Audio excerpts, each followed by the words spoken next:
The 4:45 a.m. bus to New York City is now boarding at door number 3, the muffled voice said over the intercom. Thank goodness, I said to myself as I stood to collect my bag. I followed the other waiting passengers and formed a line at door number 3. Hey, little mama, I heard a raspy voice say over my shoulder. I turned around, hoping that it was not who I thought it was. It's him. He smiled at me, displaying an open-faced gold tooth that was next to a spot in the front of his mouth where another tooth used to be. He looked like a jack-o'-lantern. I saw him when he first came into the bus station. He looked like he was fresh out of the pen, as in penitentiary. He had on some high-waisted, stone-washed jeans that were rolled at the bottom and tucked into his white slouch socks. He had on a windbreaker jacket with earth-tone-colored paisley print. I'm figuring that was the style when he went up. No one told him that we have graduated from paisley jackets and stone-washed jeans. He sat across from me in the waiting area and kept looking at me. I made eye contact with him once, and he pulled his bottom lip between his teeth. Well, tooth.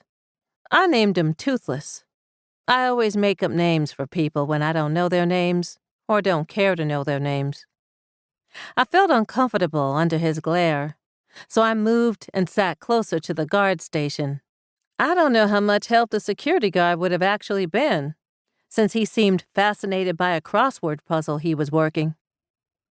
After realizing Toothless was standing behind me in line to board the bus, I looked into my bag and pretended like I'd left something in my seat. I stood by my seat for a few minutes until I saw the line move.